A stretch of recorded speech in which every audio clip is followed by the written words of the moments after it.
walk down the aisle where you're going to buy your laundry detergent and cleaning supplies, you're immediately assaulted with this smell of that aisle. That smell is chemicals, and those chemicals are estrogen disruptors. And so it turns into an unhealthier version of itself, which can lead to polycystic ovarian syndrome, infertility, cancers of various kinds. And men are also exposed to a similar but not exact response to these carcinogens in that laundry aisle and in the environment and in the water and in the Roundup. So the more we become aware of these hidden toxicities in our environment, what we bring into our home, what we put in our body, the more you reduce your risk of getting cancer. We believe that you are strong by design, and you were made in God's image to have a strong body, mind, and spirit. You're listening to the #1 Strength and Health Authority podcast in the world. So let's get ready to unlock your potential and transform your life in today's episode. Welcome, ladies and gentlemen, to the Strong by Design podcast. So happy to have you. Thank you for joining us today. If you're a new listener of the show, this is a return guest on the podcast, so you're in for a treat. You can. We're going to go deep today on a topic that's obviously very frightening for many of us, especially ones who have experienced it firsthand, as I have, and we're going to get into that a little bit. If you're a past listener of the show, you might have already heard our special guest previously. She was on episode, I wrote it down, 248, titled The 5 Steps to Breast Cancer Empowerment. So go back, certainly, and listen to that after our conversation today if you really like what you hear from Carol Lourie, our special guest. I want to tell you a little bit about her before we start getting into our topic of conversation today. Carol has helped thousands of women around the world recover their health and enjoy life again. Her superpower is figuring out exactly where people need to start to peel back the layers of complex health conditions so that they can fix them together step by step. And Carol is a triad of expertise here. So she's a naturopath, an acupuncturist, and a homeopath with over 35 years of experience, clinical experience. And she specializes in complex chronic diseases such as infertility for older women, breast cancer recovery, which was the focus of our conversation a year ago, autoimmune disorders, and Parkinson's disease. And she takes a holistic approach, as we do a lot on our podcast here with one of our holistic health practitioners, Coach Tanya, when she engages in conversation with folks.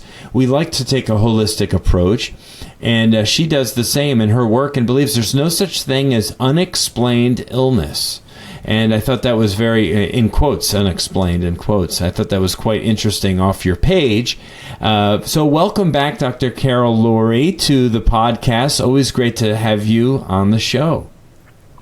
Thank you. I'm so happy and honored to be here again. It's great to hang out with you and your audience. Yes, well, thank you. Yeah, I so enjoyed our last conversation. Can't believe it's been a year since we last got to talk with each other. Time flies when you're having fun. It does. We are busy bees around here, and I know you are as well. So it does go by so fast.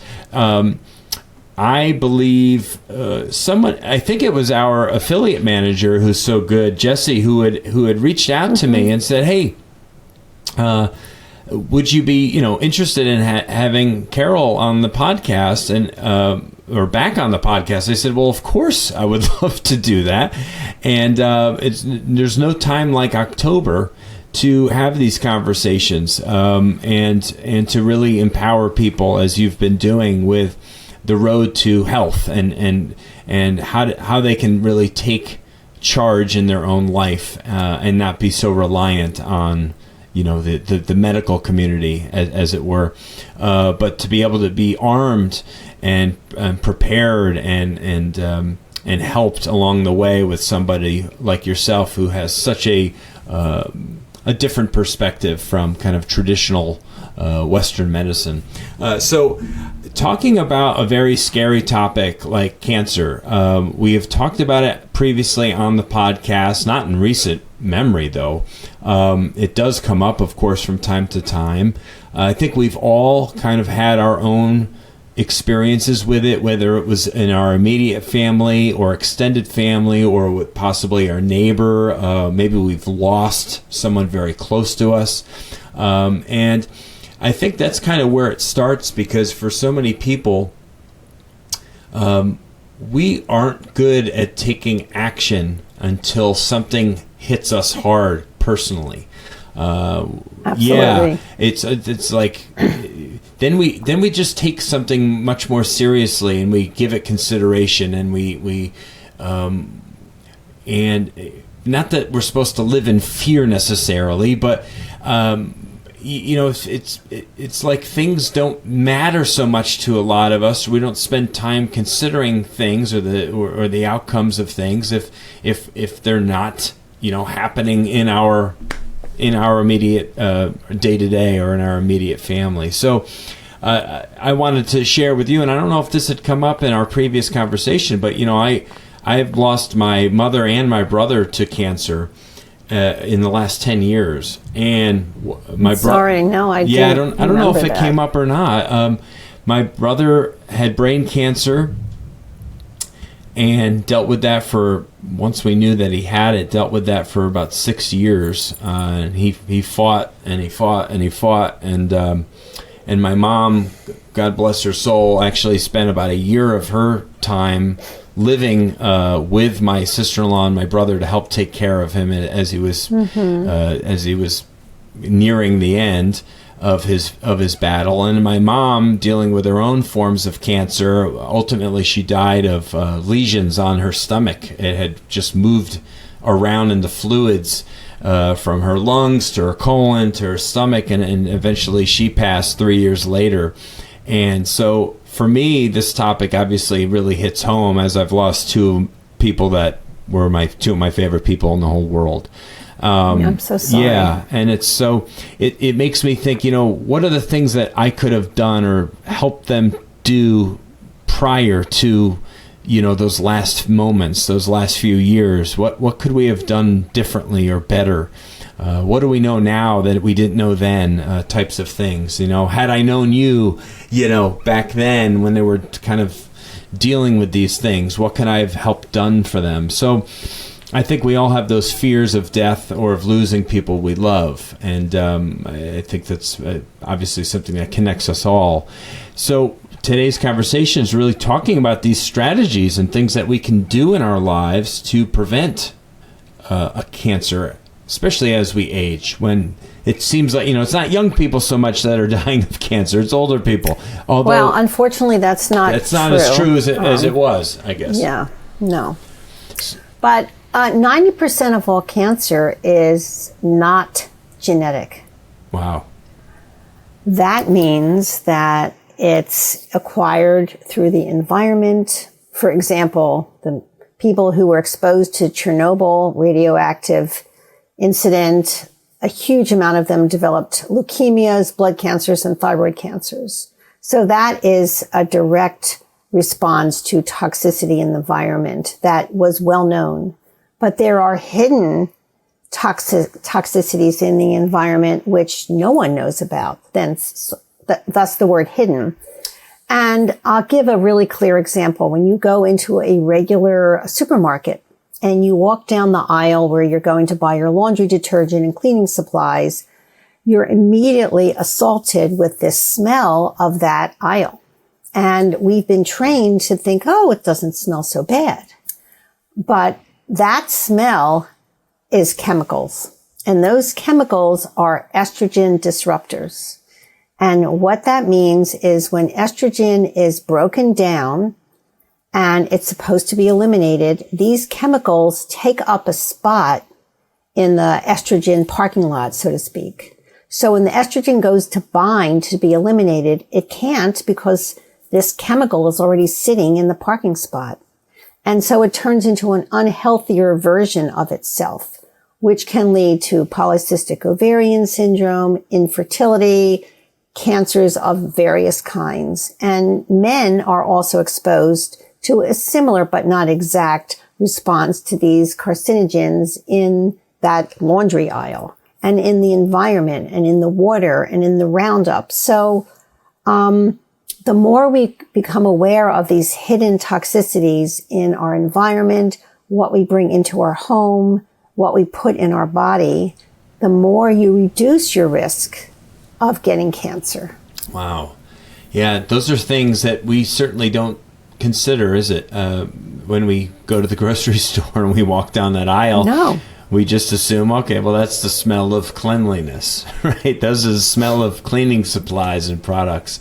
And that's the $1 billion advertising moment. Yeah, sure is. Yeah. So that's, it really comes down to, you're right, the disruption of the natural the natural bonding and activity at the cellular level is basically what you're saying is that we're getting from using these types of household cleaning supplies, the containers that we put our foods in, the water that we're drinking, the processed foods that we're eating, and the pesticides and all of the many things that are sprayed on our food that we are not even familiar with. So you add all of this up, and our body is in quite a battle. It doesn't have the ability to, it keeps trying to compensate for that. And one of the worst offenders is microwaving in plastic. So for all of you wonderful people out there, if you want to microwave frozen food, take it out of that plastic container, put it in a glass container. You never, ever, ever want to microwave plastic, because the BPAs and the BSAs that keep that plastic solid then get into your food. And there is specific evidence of how carcinogenic they are. And that is also true for when you drink water out of those plastic water bottles, such as this. Right. You don't know how hot the water got when it was being transported, and heat causes the chemicals to be released from the plastic into the water. So you think you're doing good by drinking water, but really you're filling your body with carcinogens. So the answer is to get a stainless steel water bottle and just, fill it from home. Hopefully you're filtering your water. There are many pretty inexpensive ways to filter water that you can do over the counter. You don't have to get an expensive under the counter water filter. And here I am feeling all good because I'm like, I have a stainless steel cup right here that I use for after I have my coffee in the morning, and then I just drink water out of it for the rest of the day. But then I go, well, the 5-gallon container in the kitchen that we have for our water service is a big plastic jug. So am I still... Right. It's kind of defeating the purpose, isn't it? Well, you don't know how hot that water got when it was being transported from the stream to your house. And I would call that company and ask them what is in... Because there are some plastics which don't have BPAs or BSAs, but they still do emit other carcinogens.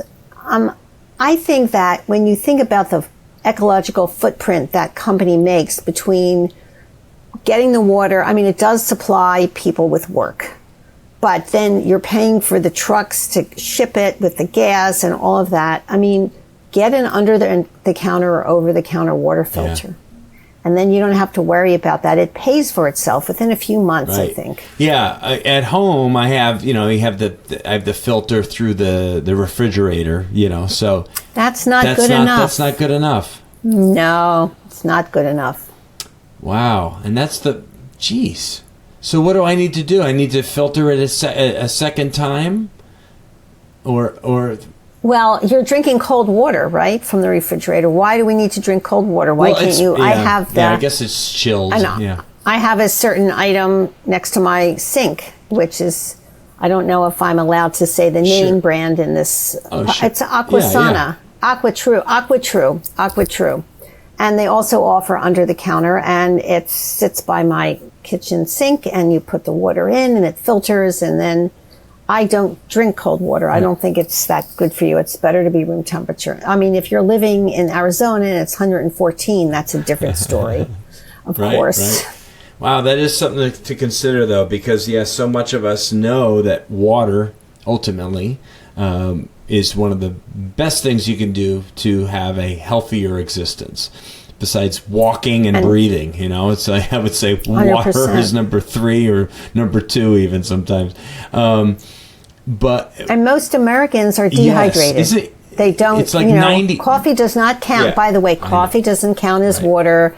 Soda doesn't count as water. Juice with sugar doesn't count as water. So water is water with maybe lemon, fresh squeezed lemon in it, or herb tea. But the rest of those liquids do not count as water intake. Right.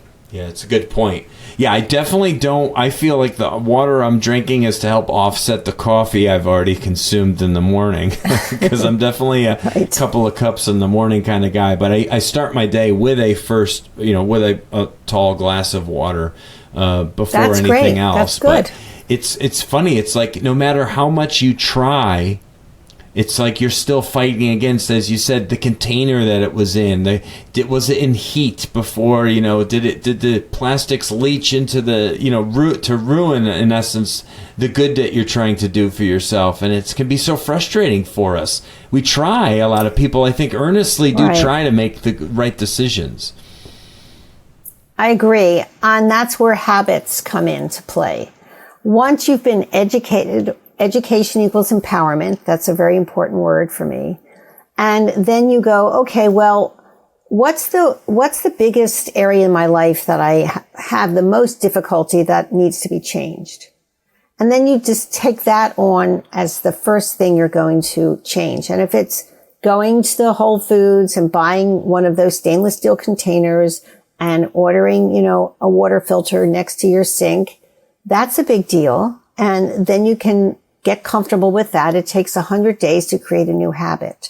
So when you've decided to make a change for your health, just do one at a time. Because if you think, I have to do this and I have to do that. I mean, what happens is you get overwhelmed and you slip back into your old habits.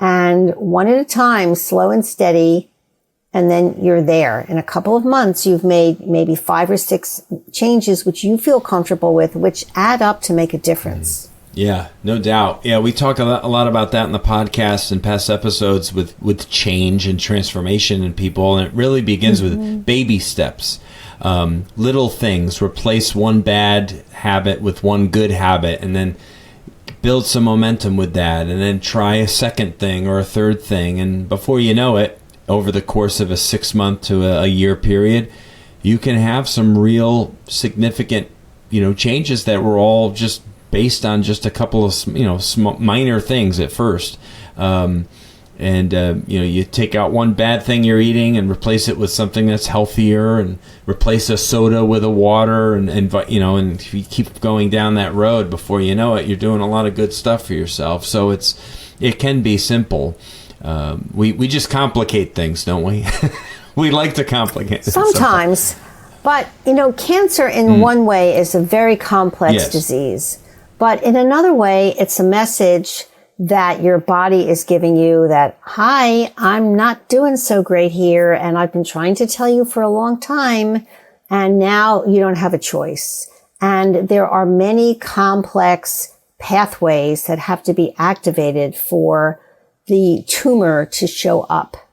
So just because you have genetics doesn't mean that those genetics are going to get turned on. It's important to understand your genetics. But it's also important to realize that once you have that knowledge, you then can influence if it gets turned on, if the light switch gets turned on or not, so to speak. And creating these healthy habits, I like to think of them as not bad or good, but unhealthy and good. So we don't want to split. We want to realize that most of us living here in the U.S. have been indoctrinated through billions of dollars of American advertising into the standard American diet and the standard American lifestyle. So the message is for eating unhealthy foods. There's this one commercial where somebody is markedly obese, and it's a message for over-the-counter digestive product. And he's eating this hamburger that has 4 stacks of beef in it, and it's dripping down. And I'm looking at that commercial thinking, no one should ever be eating that way, because that's called how to get cardiovascular disease without even trying.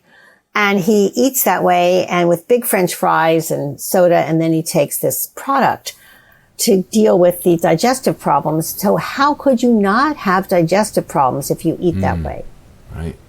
So we need to begin to think about, become conscious about how indoctrinated have we become to the messaging, which is nonstop if you watch television, of how we should be eating, the food we should be buying, what we spend our money on when we go to the grocery store.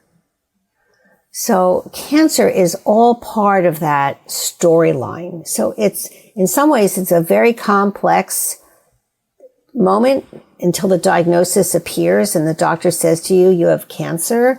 But in other ways, it's very simple because the line is sort of straight ahead. And I always feel like one of the things I share with my community is I have this picture of a bell curve.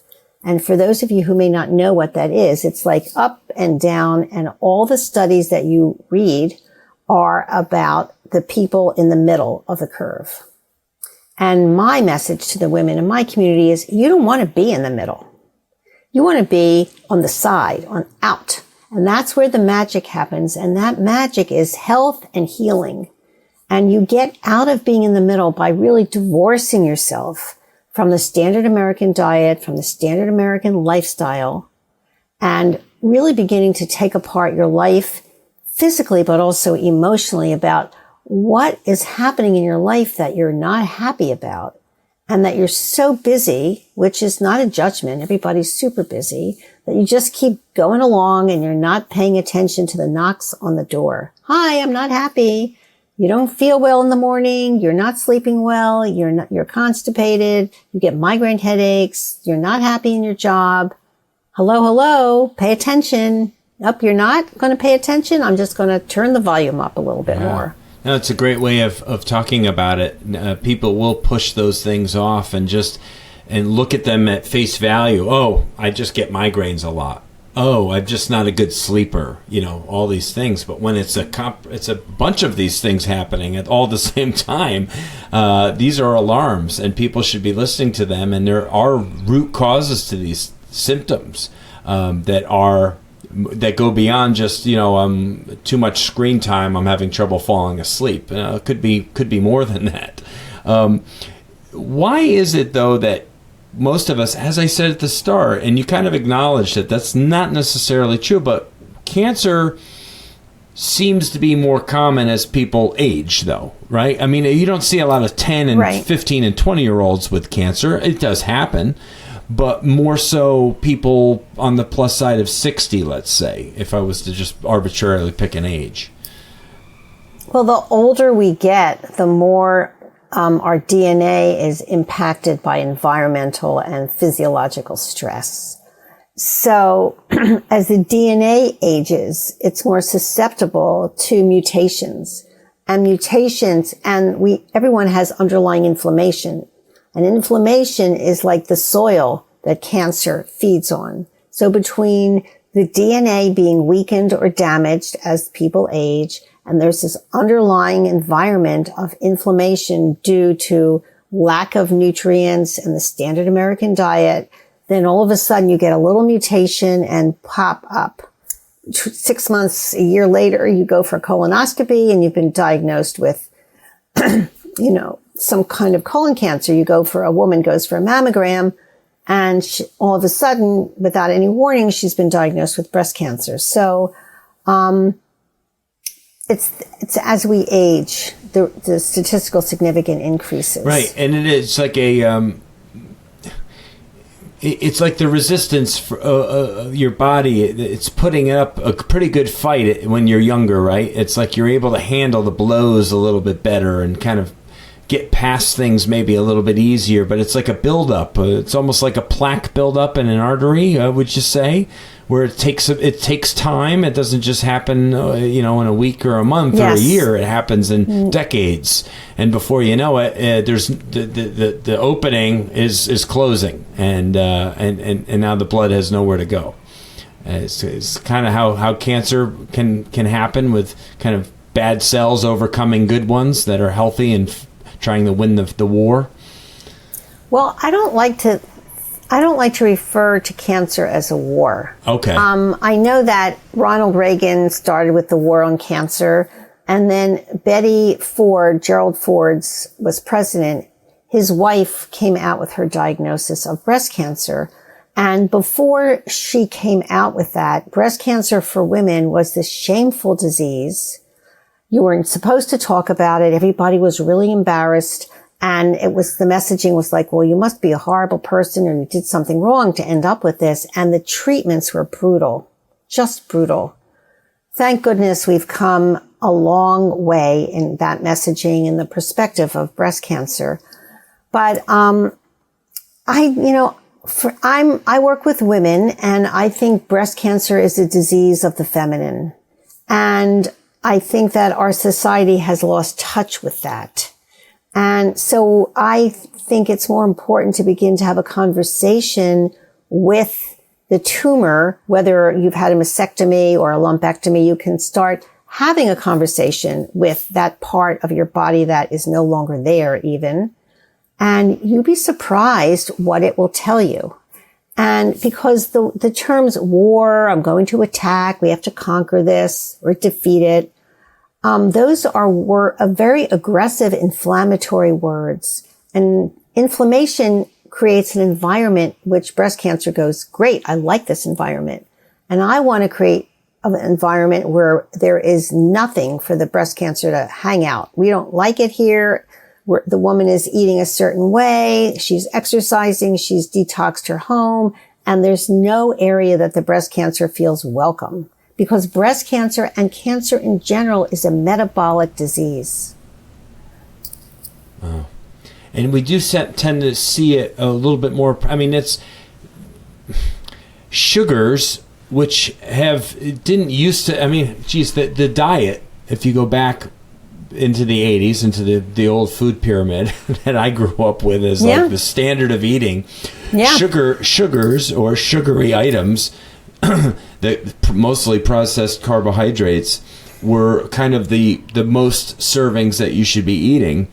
And, cereals and grains and rices and all these different things. And it hasn't changed, but but I think at this point people have been, it's lost its steam in terms of a lot of contradictory information has surfaced in the last couple decades that it's really not that way, and that shouldn't be the staple of your diet. Is this base of this pyramid, which is loaded with sugars and stuff, which feed these cancers. That's how cancer thrives, is on all these sugars.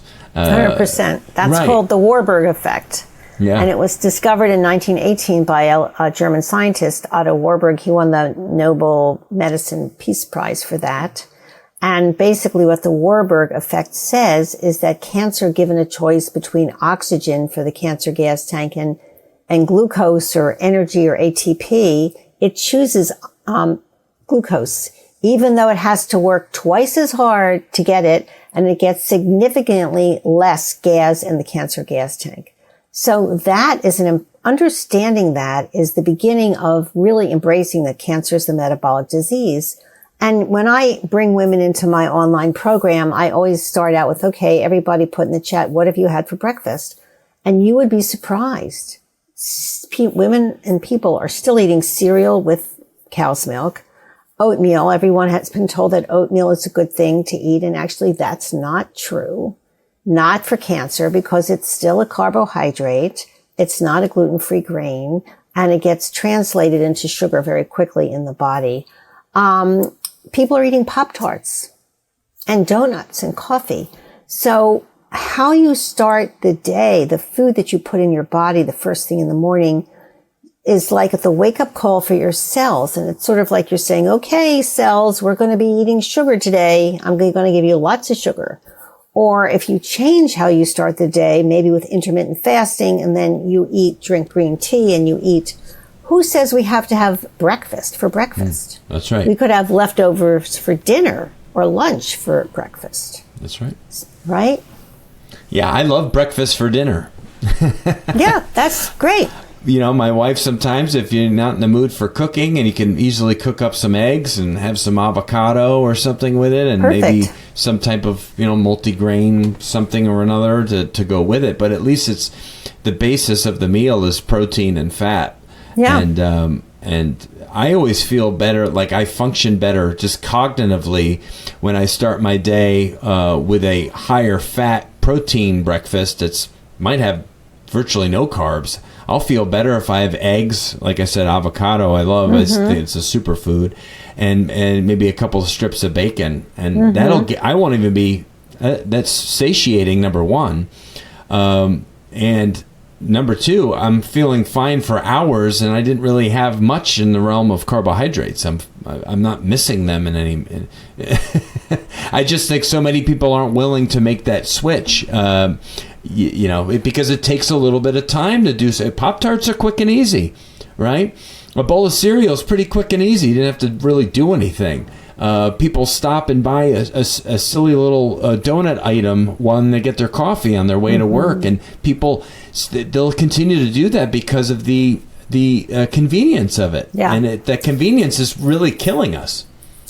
Well, I just have to say that eating bacon is not so great because it's made with nitrates and nitrites, and those Well, it depends on the kind that you get. You can get organic bacon, yes, Yeah. but still it's very high in fat. And if you're going to eat that way, like if you want to do the ketogenic diet, then you really need to do a deep dive into what that involves and how much fat versus how much protein, and are you counting your carbs to understand how many low carbs you want to be eating in a day. So yes, absolutely, bacon can be organic.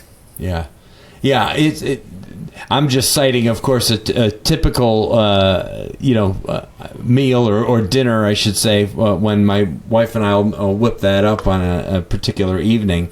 But it really, I think if more of us were a little bit more thoughtful about getting together or getting home together for our dinners and getting back to family dinners, home cooked meals that can make for great leftovers that can be convenience eating, on the following day, I think just something simple like that would be a big step in moving in the right direction. And I 100% agree about gathering as a family and having meals together as a family and leaving the phones on the counter. So you're not sitting there looking at the phones while you're eating. And that we've gotten away from the ritual of gathering the food, coming together to cook it, coming together to enjoy it. And it's one of the things that I talk about when I talk about food. It's not just you have to count calories, you have to do this. It's not have to anything. This is where mindset becomes very important because as adults, nobody likes to be told what to do. If I say to somebody, you have to do it this way, it's like if somebody said to me that, forget it. I'm not going to do that. That's right. It's a choice. You're choosing to stop eating Pop-Tarts or cold cereal and cow's milk or donuts and a frappy coffee in the morning. You're choosing that. So then you're not the victim of somebody telling you what to do, right? Yeah. How detrimental is obesity to our health long term? In terms of carrying, and I mean, to be considered obese is a little bit different than being a little overweight. So maybe discuss kind of that difference. Sure. and what we should be looking out for when it comes to a little bit of extra weight as we get older. Okay. That's a really interesting topic because there is a direct relationship between obesity, diabetes, something called leptin, and breast cancer recurrence. That's statistically proven. There's lots of articles about this in PubMed. There is a lot of research that's been done between obesity, diabetes, and cardiovascular disease. So obesity is when your body as adults, there's two types of problems. One, you get an immune attack attacking your pancreas, and then you stop being able to produce insulin, and that's called type 1 diabetes. Usually it happens to somebody under 22. But I have a patient in my practice, both her and her brother were diagnosed with type 1 at age 55, and she has a certain type of genetic SNP. It's really interesting. Then there's type 2 diabetes, which is more and more common in America, and that is when Americans don't eat enough real food, and their body is lacking certain essential nutrients such as chromium and vanadium and zinc. And they form this type of fat that forms around your middle. And you can see people with big bellies, even though they have skinny legs and skinny arms. And that is your body's giving messaging loud and clear. Hello, I have metabolic syndrome and I am very unhealthy. Now, there's a difference in, as a naturopath, how we treat metabolic syndrome versus how we would treat plain diabetes. And distinguishing the two is a conversation about complex blood work parameters. But there is a huge increase in disease, whether it be cardiovascular, diabetes, and any type of cancer with increased weight. Now, what is obesity? 5 to 7 pounds, it's one thing. 7 to 15, it's another. 15 and up, you're on a very slippery slope, because it's not just the extra weight. You have to buy new clothes. Your pants don't fit. It's something called leptin, which is a marker that gets elevated. And when leptin is elevated, it then goes into this whole cascade of other blood markers becoming elevated and setting the parameter, the environment for certain diseases to happen, such as insulin resistance and blood sugar management problems and diabetes and breast cancer and insomnia and cardiovascular disease. And the reason we're having this elevated obesity is because the fats that are in processed food are extremely saturated and unhealthy. So the more Americans eat processed food out of the box, fried food like donuts, the more we have elevated cholesterol, elevated triglycerides, elevated leptins. And worse than that, or in addition to that, is you're lacking the key nutrients and essential phytonutrients which your body needs to make healthy cells. Wow. That's a lot to take in. What you Sorry, just said. I'm just going down the pathway here. That's right. Yeah. Because so many of us obviously aren't as nearly as educated as you are, or have this intricate understanding of what that looks like, right? Our listeners on the other end. But I think a simpler way of putting it is,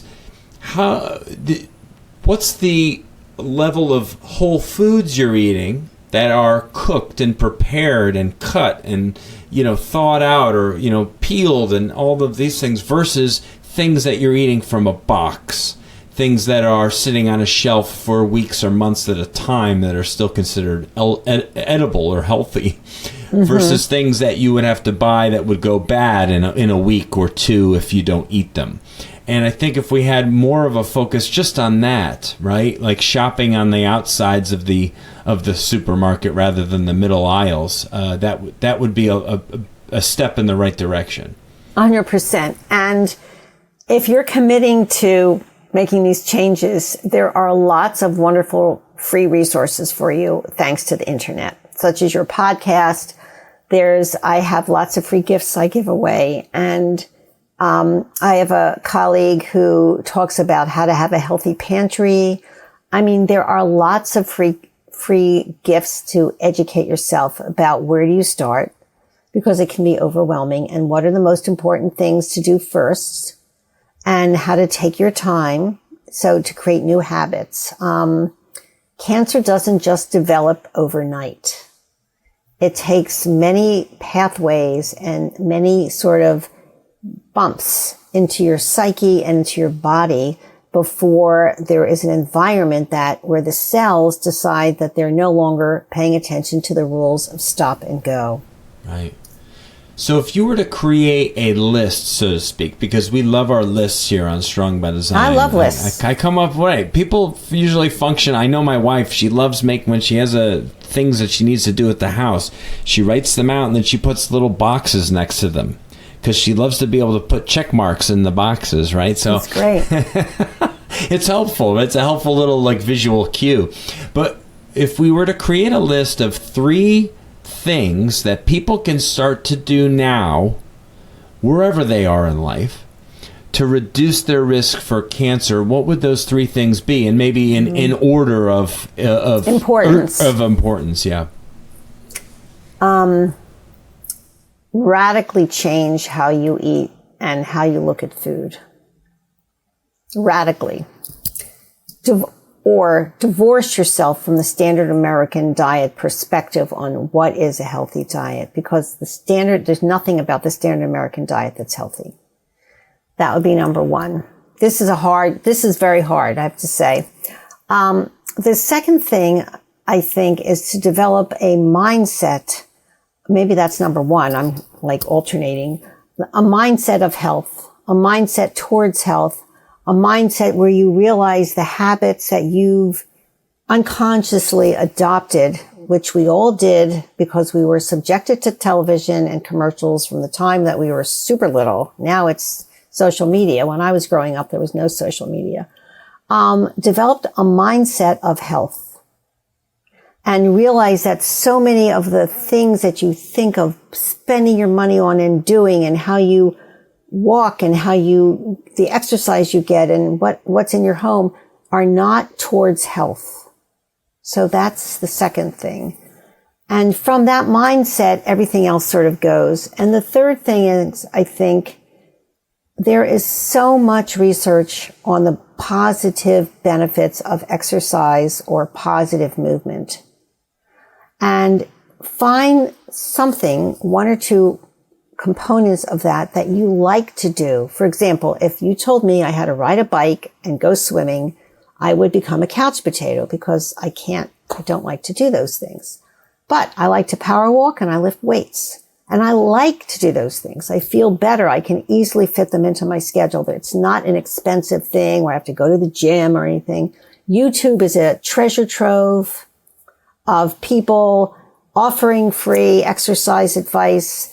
Find 2 things.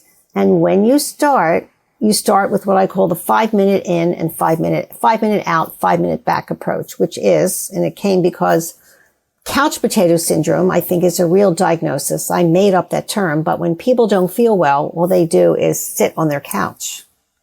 So when you decide that you're going to overcome couch potato syndrome, you get up and you go to the treadmill in the garage that you haven't sat and used. You clear the junk that's on it and you go, okay, I'm going to do this for 25 minutes. And if you can get through 25 minutes, the next day you are aching so bad that you go, the heck with this. Months go by. You start with 5 minutes. Now, whether it's a power walk, whether it's weightlifting, whether it's the treadmill or it's swimming, whatever it is, and I bet you that your mind is going to say, oh, 5 minutes, that doesn't matter. It's not going to make a difference. So I want to tell a short story, which is true. I had a woman in my practice. She had couch potato syndrome, having had breast cancer, tamoxifen, the whole deal for many, many years. And it took a couple months for her to get well enough to get off the couch. And then she started exercising. And after about 2 months, she said, I love to ride bike. And I said, great. And it was her birthday and the whole family went over to the local bike store and I said to her, get a bike that's going to elevate your bike riding because you don't know where you're going to go with it. They got these great bikes and the whole family started to bike together. And she had a 14-year-old son who became super attached to it, started competing, wasn't on social media, developed higher self-esteem, got muscles. The girls liked him. Her husband lost weight and she became really into it. And 8 months after she went from the couch potato, she rode 25 miles a day 4 days in a row to raise money for breast cancer from San Francisco to LA. That started with the 5-minute out, 5-minute back approach. Wow. So that's a true story. When you get healthier, the ripple effect impacts your whole family. Yep. So those are the 3 things. That was a hard question. Thank you for asking. No, you're very welcome. I think all of us can attach ourselves to a list of 3, right? It's like kind of a special number. I can do 3 things different in my life. And I think it does start, as you alluded to, mindset kind of is the starting point, I think, right? Because we have to start to see our health in a different way and put value on certain things and start to think a little bit differently, or at least be willing to, and do a little bit more research on our own and learn from people like you and so many great free resources out there with just, instead of watching that show at the end of the day, maybe do a little bit of reading that actually will help benefit you for decades. You spend 30 minutes reading something that could have a lifelong impact on you. And then, as you said, start to make some of those changes in your diet, eating the whole foods and flipping that food pyramid upside down for the most part. And lastly, movement. Movement is medicine, man. It's what we preach here at Critical Bench and have been talking about on the Strong by Design podcast for many years. And just exercise and activity and doing things that you love, and the movement of the body is what gives children so much delight and so much enjoyment, and we should never lose that. We should hold on to that for as long as we possibly can. And I've mentioned this older couple before on previous episodes, neighbors of mine when I was in college. So I'm in my late teens, early 20s, living in a house with 2 of my brothers and another roommate, and we that must have been fun. You must have had a great time in that house.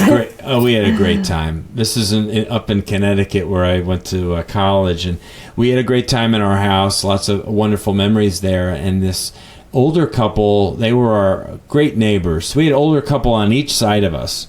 And Ed and T short for Teresa, were our neighbors on the one side, married for over 60 years. And they were the happiest, just kindest folks. And they would get together 3-4 days a week and play tennis over at the local tennis court. And it brought them joy. They'd go and play for a full hour, and they were wonderful tennis players, even into their 80s.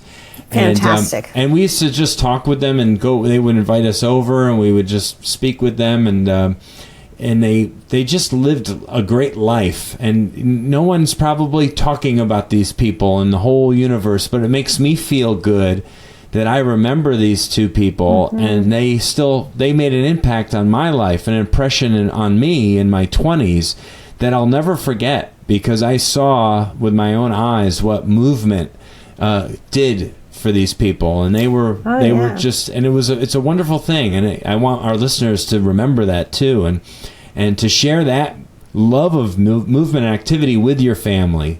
Like I do, my wife and I exercise all the time together, and my kids see us doing it, and they'll join us sometimes. That's great. And it's so vitally important. So tennis is a great sport, because you're running back and forth, and you're swinging your arms. It's a fantastic sport. It's not like you're not sitting down. You're running all over the place, chasing that ball. That's right. No, it is, and it's great. And pickleball has actually grown in popularity because it's like a small scale tennis match, really, right? And that's a good thing because it's hand-eye coordination and it's total movement of the body and quick reaction response time and stuff. So I think it's wonderful. Get involved and play with friends and have fun and laugh. And you're exercising, so you're getting everything at one time, which is so good.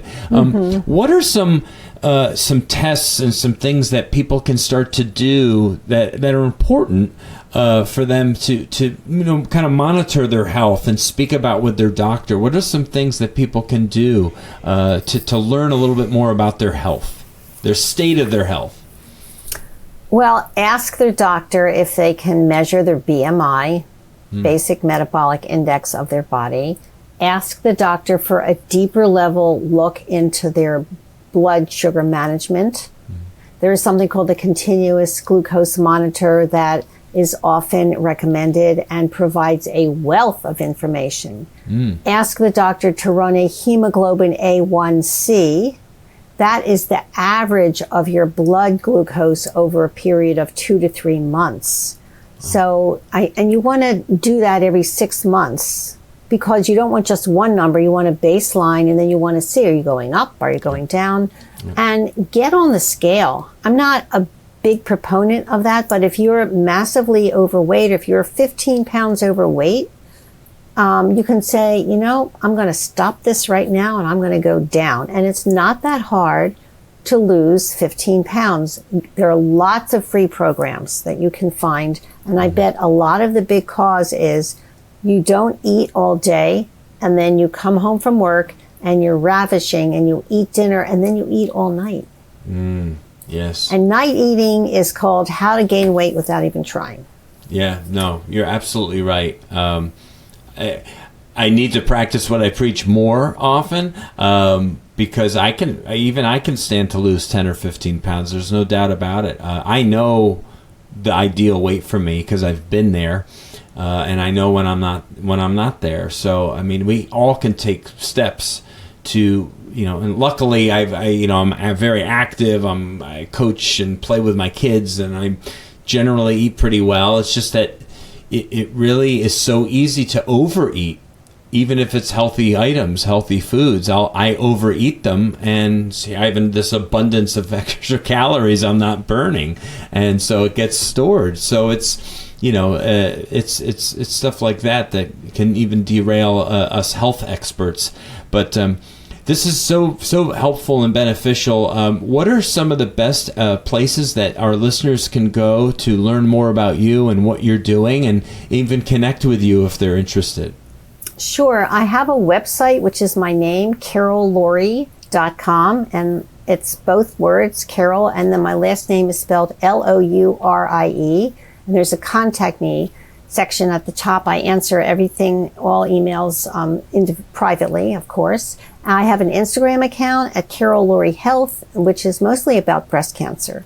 But I work, you know, primarily with women with breast cancer. But as you mentioned, I do infertility for older women. I like diseases that, you know, I have this undiagnosed disease. I don't know what it is. That's, you know, that I don't feel well. I haven't felt well for years. Everybody says it's in my head, and I don't know what to do. So it's not in your head. It's in your mind and your body. And the problem is the right functional medicine tests were probably not done.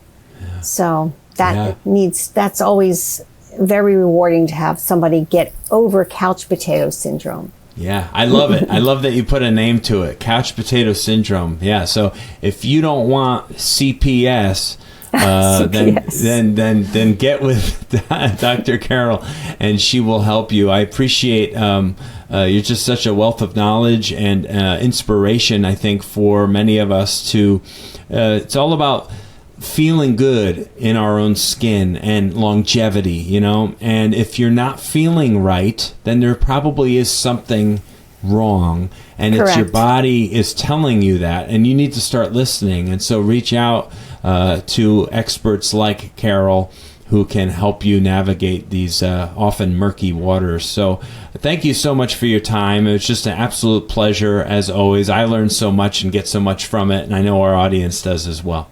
Thank you so much for having me here. It's been really wonderful. Absolute pleasure. Well, thank you, listeners. Another episode here on Strong by Design, another wonderful conversation. Please share this episode with a friend or a family member, a coworker, anyone who you know in your life that could benefit from all of the things that Carol shared today, all these great nuggets and takeaways, because there's certainly someone you know that could benefit from this, or it just needs to hear it and maybe make a big shift in their life and for the better. So we thank you so much for joining us. Come back next week. As always, we release a new episode every Wednesday here on the podcast, and we'll look forward to seeing you then. God bless you. Bye-bye.